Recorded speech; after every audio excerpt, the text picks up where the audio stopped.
Hello, everybody. Welcome to another awesome episode of Youth Connect. I am Aiden. Hello, I'm Logan. Hello, I'm Jeffrey. And welcome to our Youth Connect. Hello, guys. I hope that you're excited for a Youth Connect episode that's going to be filled with tons of fun stuff and tons of interesting things to be excited about. For those who don't know, Youth Connect is a news, interest, entertainment show that is more than just sharing stories because we are creating a platform of inclusion and acceptance, one episode at a time.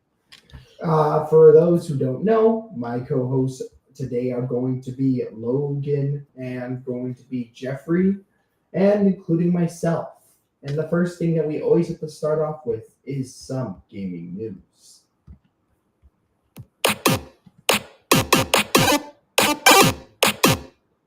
So if you guys know with gaming news, we always have to bring an interesting game that I think that you should check out. And today's game of the week is actually a more of a detective-based game called Master Detective Archives Rain Code Plus.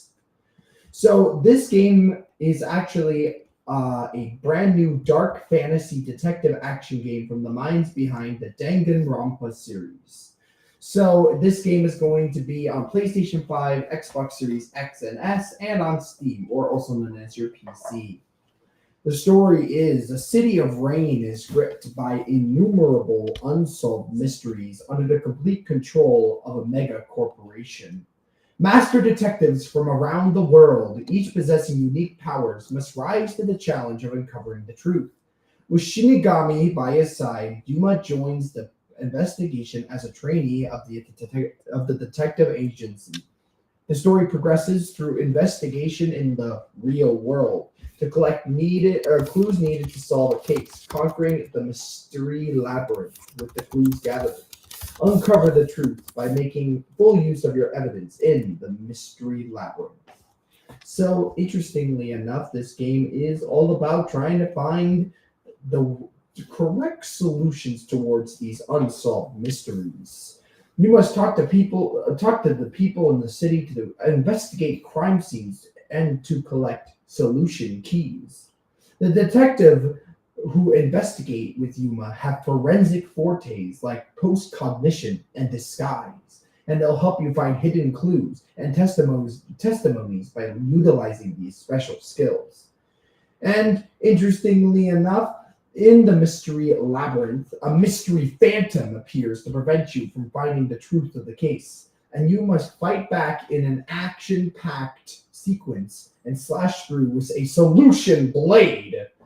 You must obtain memory shards hidden in the Kanai Ward to view secret memories between Yuma and the detectives, and enjoy sub-stories and help people in need by fulfilling special requests. Will you be able to solve the mystery of the City of Rain, or will you be lost and never see the light again? So this game is made by the directors of Danganronpa, a very, very dark murder mystery game. It's had a good series, and this one actually has gotten a lot of good reviews. It has 4 out of 5, or 4.5 out of 5 stars, which is almost 5 stars. And you know what? When something gets 4.5 stars, I think that's pretty good. I'm going to say that's a pretty good review on it. And if you guys like detective games, I recommend that you check out Master Detective Archives Rain Code Plus. Anyways, though, I am going to be bringing you Kevin, even though you didn't see Kevin. For this, he has brought us a video so that we can learn all of the interesting news that's going to be shared.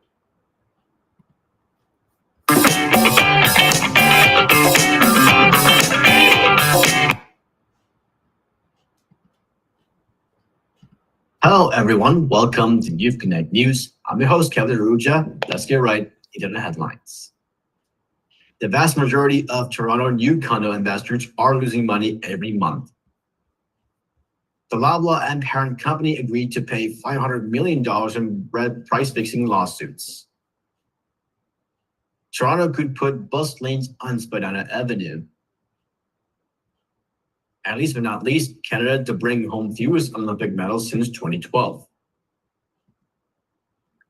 Canada's largest condo market is facing its biggest test in decades as the number of investors losing money every month and the amount they're losing has ballooned, says a new report from CIBC in Urban Nation. Rising costs have left 82% of investors in newly completed condos who have a mortgage as a cash flow negative in the first half of 2024. And this said in a report which was released on Thursday. The number is up from 77% last year and up sharply from 2020 when 40% of newly completed condos were in the red. In dollar terms, investors who closed on a condo on 2023 have an average negatively monthly cash flow of $597, up from $223 per month for those who closed in 2022.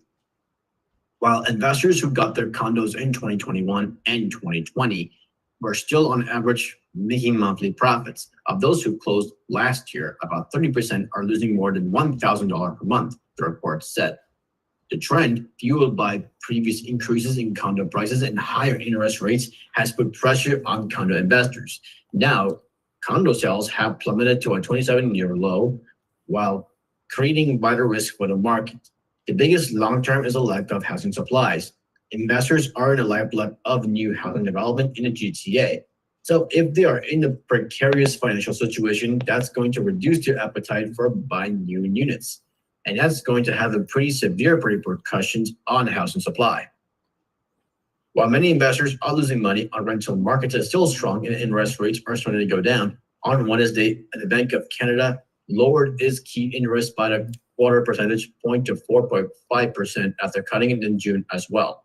Public condo ownership cost up to 21% last year, compared with an 8% rise in rents.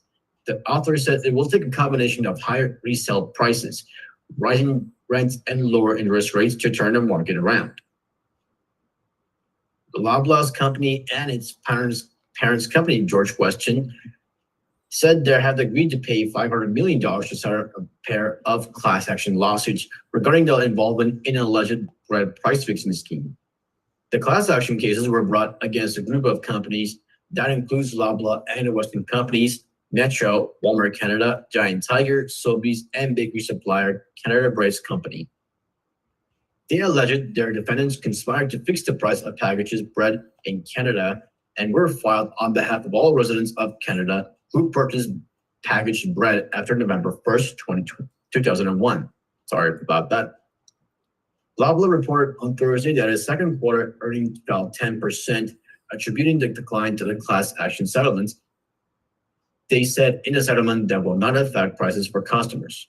Lawyers representing the plaintiffs says the payout, subject to court approval, is the largest antitrust settlement in Canadian history. The lawyer said their focus will now shift to preparing the trial in ongoing class action against Canada Bread, Sobeys, Metro, Walmart Canada, and Giant Tiger. The plaintiffs accused the company of participating in a 14-year industry-wide price-fixing conspiracy between 2001 and 2015, leading to an artificial increase in the packaged bread prices. The Competition Bureau began investigating alleged bread price fixing in January 2016. Weston Foods and Loblaw, subsidiaries of George Weston at the time, had previously amended their participation in an industry-wide price fixing arrangement and received immunity from prosecution in exchange for co-parenting. At least $1.50 was added to the price of a loaf of bread, the Bureau alleged in court documents in 2018. The Toronto City Council is set to consider a motion this week that would see a dedicated bus lane temporarily added a stretch to Spadina Avenue to help reduce travel times, which have tripled since streetcar service was suspended on the busy route earlier this summer. The TTC began working to upgrade overhead wiring along the dedicated streetcar route in June, as said the work could be ongoing through to December. Since work started, buses have been running in mixed traffic to replace streetcar service along Spadina, making stops at the curb. In a letter sent to Toronto and East York Community Council earlier this month, Deputy Mayor Asma Malik said travel times for riders on the route had increased and urgent action is needed. Malik is proposing a temporary bus lanes be created between Richmond Street and Lakeshore Boulevard West in order to reduce travel times. This southbound bus lane would be created by temporarily removing on-street parking and a taxi stand from the west side of Spadina Avenue between Richmond and Front Streets until streetcar service resumes in December.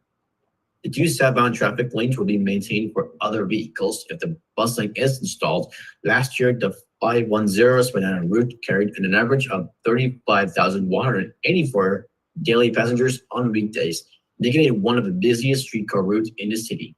The motion was approved at the community council, but will be considered by the full council this week. Now moving forward to the sports news, fewer Canadians are expected to reach the Paris podium than the previous two Olympic Summer Games, a global data analysis company predicts. Canada is expected to take home 21 medals, according to the Nielsen's Grace Note final virtual medal table, which publishes medal haul predictions for the Olympics in addition to statistical analysis for sports leagues around the globe. Among the total haul, Grace Notes forecast Canadians will take home 7 gold, 9 silver, and 5 bronze medals, 3 fewer than the Tokyo 2020's collection of 7 gold, 7 silver, and 10 bronze. If the prediction is correct, it will be the fewest medal earned for Canada at the Summer Olympics since London 2012. When Canada brought home a total of 18 medals, Grace Notes projections have historically been generally accurate. Most recently, it correctly named the top 3 medal-winning countries in Tokyo 2020 in the right order, and in Beijing 2022 predicted Norway would break the record for the most medal won at a single Winter Olympics. This will be the Grace Notes 7th Olympic forecast. Simon Believe, who heads Grace Notes sports analysis, says the CTV News is forecast is largely based on results data for key global and continental competitions since the last Olympics. Sorry about that. The United States is the favorite to top the medal tally with a projection of 112 medals, including 39 gold, similar to the total claimed by Team USA at the last Summer Olympics. If this expectation is met, it will be the 8th consecutive time the United States has won the most overall medals of the Summer Games. Meanwhile, France is expected to have its best Olympic Games in 224 France is expected to have its best Olympic Games in 124 years. The host nation is expected to triple its number of gold medals for the Tokyo Olympics and double its total medal haul overall.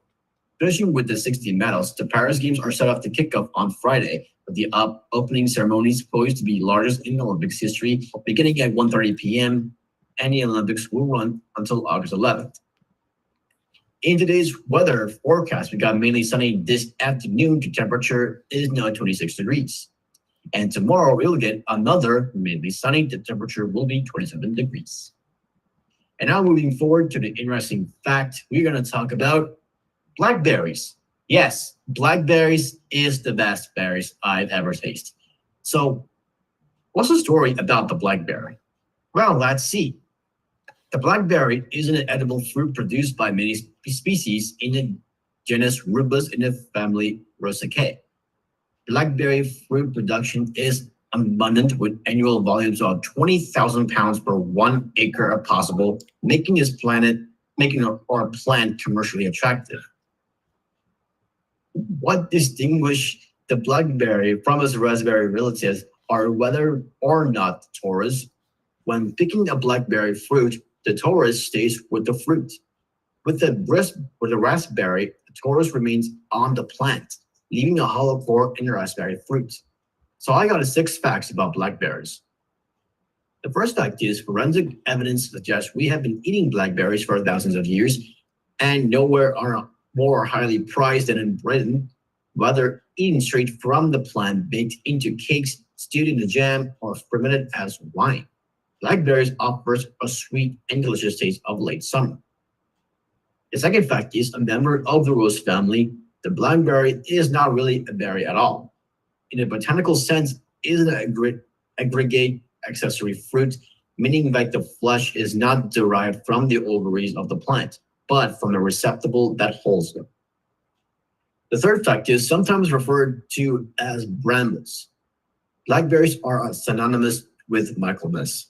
Whatever you believe the story or not, there is some wisdom to leaving blackberries well alone once summer has passed, as the cold, wet weathers of autumn encourages molds such as the Botrytis to infect the fruit. Blackberries are more commonly known to ward off cough, colds, and sore throats thanks to their high vitamin C content, the anti-inflammatory and the antiviral properties. Blackberry vinegar made by steeping the fruit in vinegar for a few days before boiling with honey and sugar is an effective home remedy against the common cold. The fifth fact is blackberries are also rich in antioxidants, which can help prevent cancer and heart disease, and are packed with polyphenols. Yes, polyphenols, which are thought to enhance memory performance and improve cognitive function. And the last fact is cultivated blackberries are more productive than their wild counterparts and are easy to train up trellises or over arches. Even with limited space, there are compacted varieties of blackberry available that will grow happily in containers, so there's no reason to not to seize the benefits of this most beloved of British fruit. With that, we come to the end of my segment. Tune in for next week's news, weather, and a very interesting fact. I'm sending you back to Aiden. See you next Friday.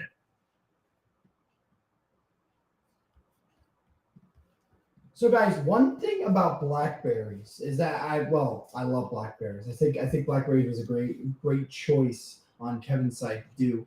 But did you guys know when you pick a blackberry's lifespan once you pick it is only 2 to 3 days, and it will completely rot after that. So once you pick the blackberries, it's actually recommended that you freeze the blackberries so that they last longer. But if you don't eat them as soon as you pick them, they rot in 2 days, 2 to 3 days. How quick is that? That is mind blowing. I cannot think of a fruit that kind of rots away that quickly. The only one that I can think of is raspberries, which the raspberries and the blackberries are actually the same family as the rose, the beautiful plant, the beautiful flower that smells awesome and is very, very sharp. Interesting facts about blackberries. Now, Logan, is there any dishes that have blackberries as the main dish? Well, as the main, I'd say, well, I've certainly heard of like blackberry pies, and there's probably some stuff that you can make with like blackberry jams. Okay. You know, it sounds delicious, and I've heard that they help a lot with rashes and colds. Ooh, blackberries are awesome. Jeff, have you had a blackberry before? Yes, I have. Yes, I have had blackberries. Do you love them? Yeah, they're really good. Mm-hmm. I definitely would have to agree with you on that. I definitely might need to get some blackberries today. Ooh, sounds great. All right, thank you so much, Kevin. And time to move on to our second gaming news. Okay, so do you guys know what Legos are made of? They're obviously made out of blocks, right? And did you know what the original Mario was made out of? Also blocks. So there is going to be something a little bit amazing. Via the magic of a Singapore certified Lego store accidentally uploading the unannounced product too early and the speedy hands and eyes of Lego blogger Jay's Brick Blog, we know about 71,438 Super Mario World Mario and Yoshi is going to be coming out. So it is going to be a set of Mario and Yoshi and a Super Mario World style, and it looks so amazing. And what were they doing, making all those smooth round Marios? Well, this amazing pixelated Mario was out there. You know what? Mario riding Yoshi is a classic. Everybody knows of the awesome joke that Mario always has to ride Yoshi, and Yoshi is basically Mario's horse. And in a sense, he is. And the approach here is so smart because also what you can do is once you're done building this Lego set, you can move Mario and Yoshi so they look like they're moving. The only downside, we know that it will release on October 1st, 2024.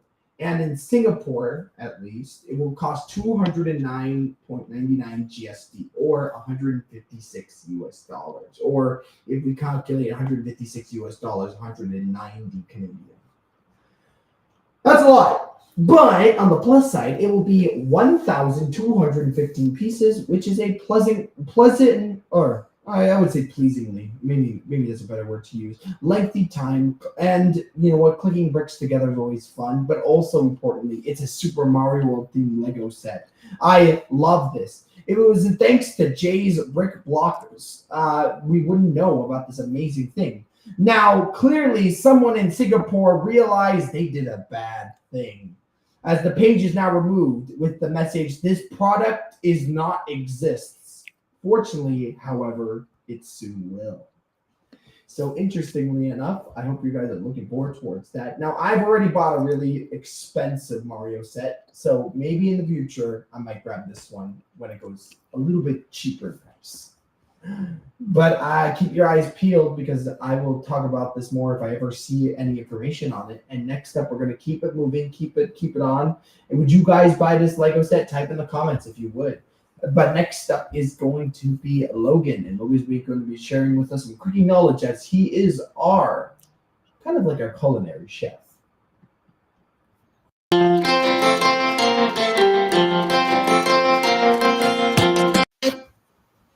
Hello, Youth Connect. I am Logan, and for today's topic, I'll be talking about fruit cultivation. Now, some of you probably knew this, some of you probably didn't, but the fruits that you buy at the grocery store and that grow on many different farms throughout the world are very different from how those fruits are grown in the wild. Specifically, farmers use a lot of different methods, such as genetic breeding, to create entirely new species of fruit that appeal more to customers, and that is generally by removing their seeds. And so I'm going to talk about a little bit about fruit cultivation today, and I'll go over some examples of fruit that grows in the wild compared to its farmed counterpart. And yeah, so first up, I'll talk about the main function of why plants make fruit exactly. Now, as we all know, plants have to spread their seeds in order to multiply, but there's a problem. They can't move. And as such, they have to rely on certain external factors in order to carry their seeds to new land in order to help multiply.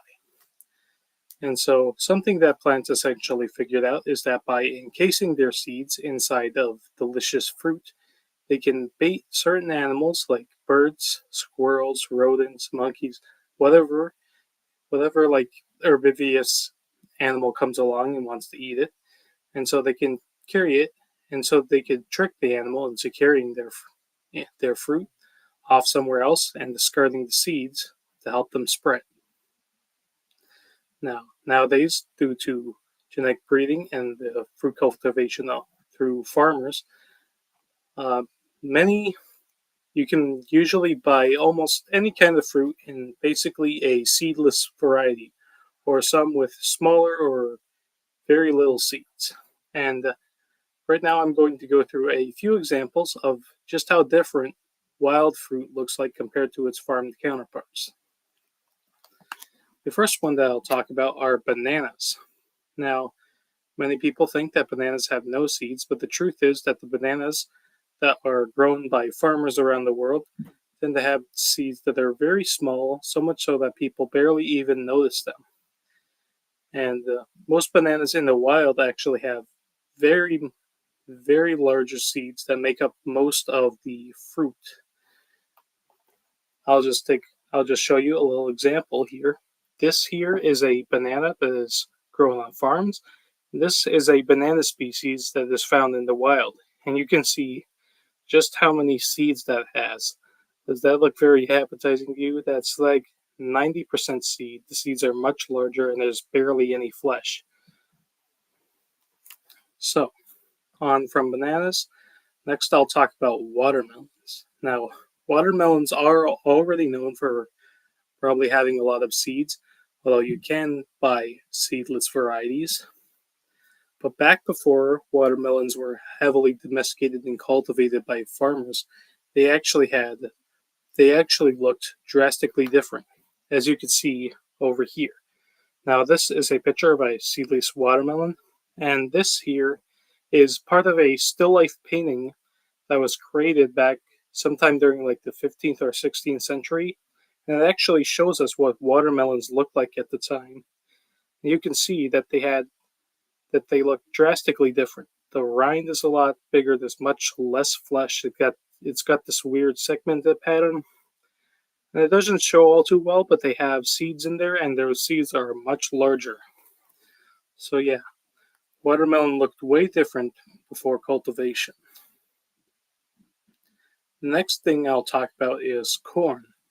The corn isn't a fruit, but I will talk about it since it tracks similarly to the fruits.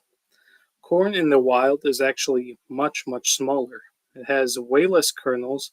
It actually almost looks like wheat. I'll show you over here. Right here we have a picture of corn that is farmed, and over here we have a wild species of corn.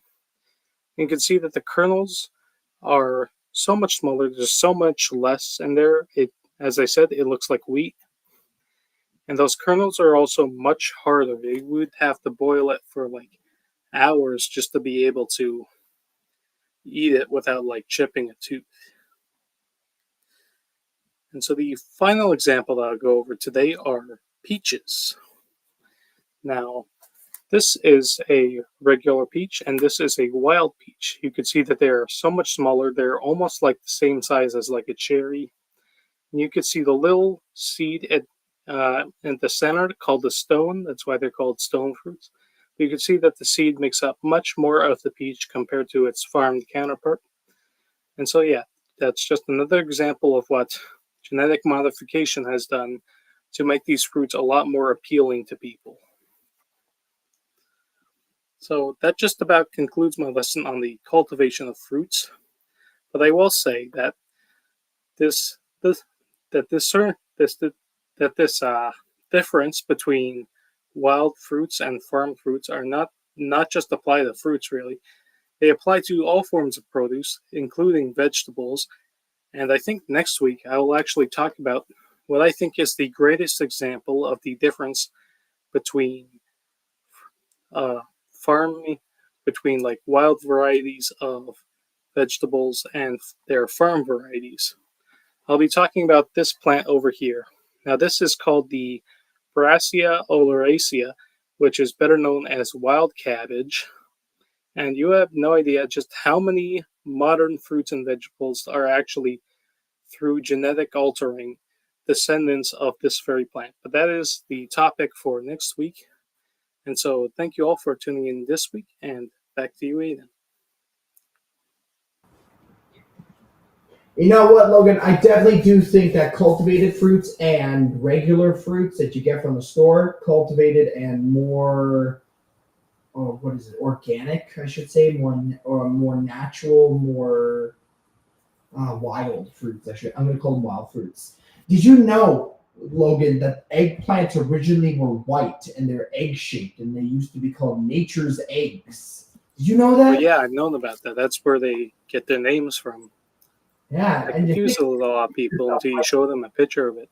yeah, that's why eggplant nowadays is so weird to be called that, because it doesn't really look like an egg, does it? But when we first discovered it, definitely looked like an egg.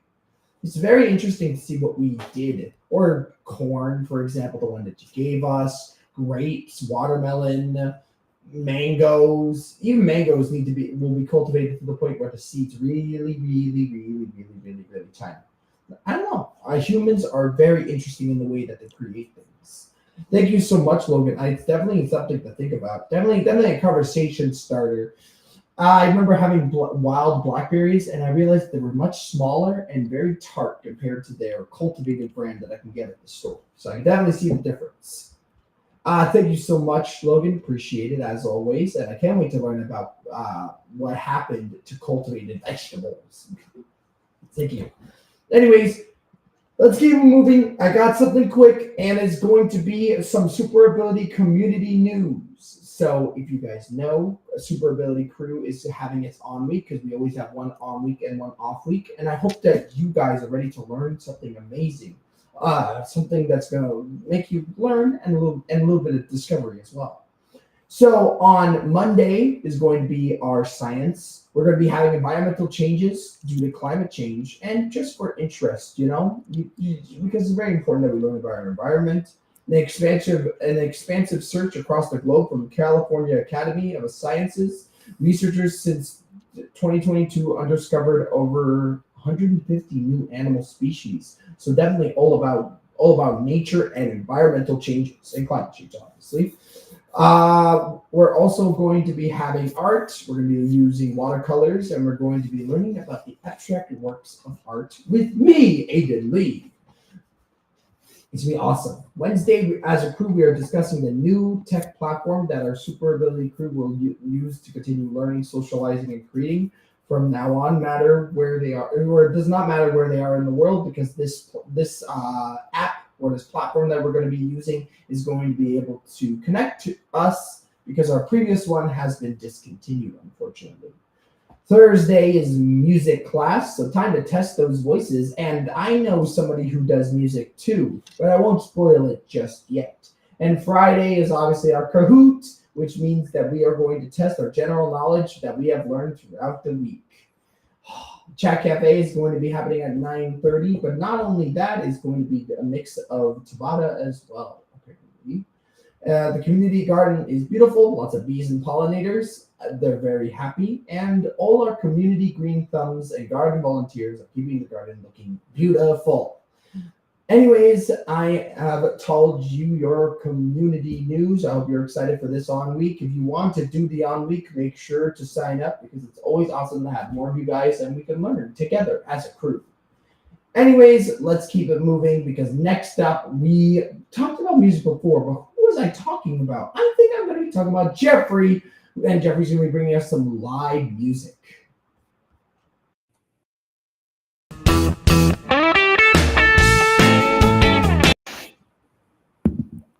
Hi everybody, I'm Jeffrey, your live musician. Hope you're ready to hear some music. And I'm playing one of my original songs. It's about a fish named Jerry and a snake named Cora. So hope you're ready to swing along to that. Here we go.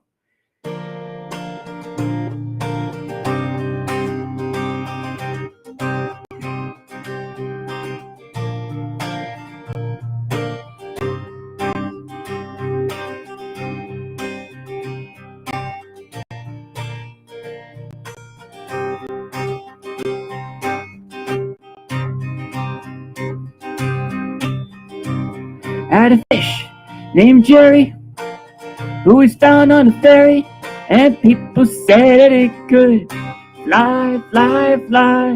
When I tried, it wobbled and bubbled instead. It was all a lie, lie, lie. Jerry swam in the dam like a dipped in his world, and he jumped and he bumped. He even gave a fishy tail bump. Come on, Jerry, whoop, whoop, whoop. You are so merry, whoop, whoop, whoop. You went for a dip, and then he did a flip. Whoop, whoop, whoop. Whoop, whoop, whoop.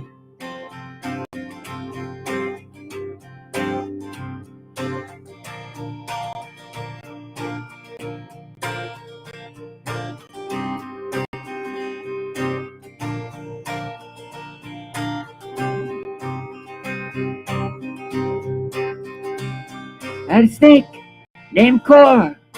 Her mom lived in a boa with skin so smooth and shiny, and legs so teeny tiny. Go, go, go. When I tried, she slid. No, no, no. Why you gotta be like that, boy? I thought you could waka, waka, waka, waka, waka, waka, waka, waka, waka. Come on, Cora. Whoop, whoop, whoop. Why you gotta be so bored? Whoop, whoop, whoop. You slid in with it. My dreams into dust. Whoop, whoop, whoop.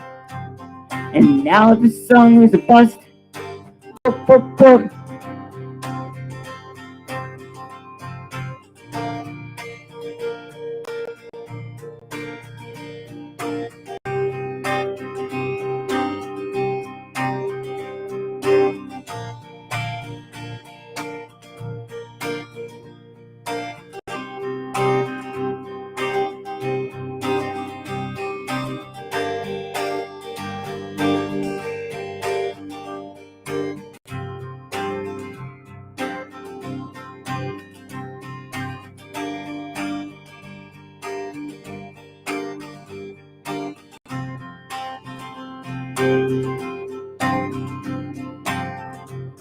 I had a fish named Jerry who was found on a ferry, and people said that it could fly, fly, fly.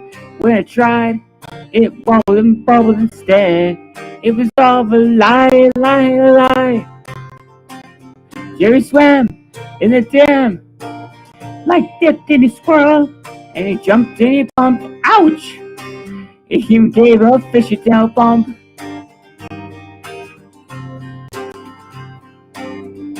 Come on, Jerry. Whoop, whoop, whoop. Why you gotta be so merry? Whoop, whoop, whoop. You went for a dip, and you did a flip. Whoop, whoop, whoop. Whoop, whoop, whoop.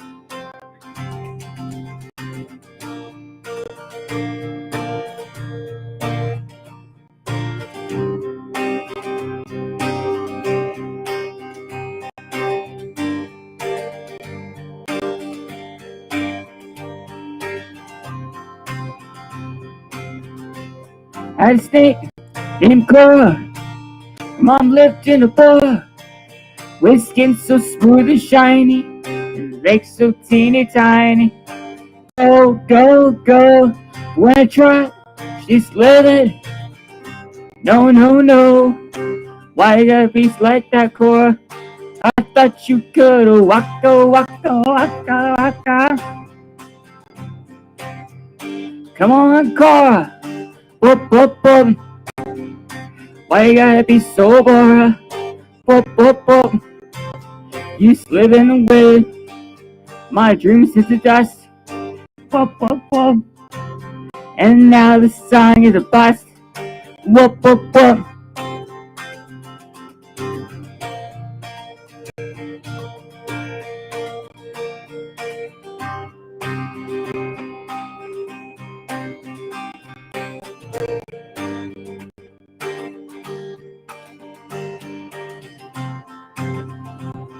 One more time. I had a fish named Jerry who was found on the ferry, and people said that it could fly, fly, fly. When I tried, it wobbled and bubbled instead. It was all a lie, lie, lie. Jerry swam in the dam like he dipped in his swirl, and he jumped and he bumped. Even gave a fishy tail bump. I had a snake named Cora. Her mom lived in a bar with skin so smooth and shiny, and legs so teeny tiny. Go, go, go. When I tried, she slithered. No, no, no. Why you gotta be like that, Cora? I thought you could waka, waka, waka, waka. Come on, Jerry. Whoop, whoop, whoop. You are so merry. Whoop, whoop, whoop. You went for a dip, then you did a flip. Whoop, whoop, whoop. Come on, Cora. Whoop, whoop, whoop. Why you gotta be so bored? Whoop, whoop, whoop. You slithered and withered, dreams into dust. Whoop, whoop, whoop. And now the song is a bust. bum, bum, bum. And now this song is a bust. Whoop, whoop, whoop. You slid and wed my dreams into dust. Whoop, whoop, whoop. And now this song is a bust. Whoop, whoop, whoop. Now this song is a bust. Whoop, whoop, whoop.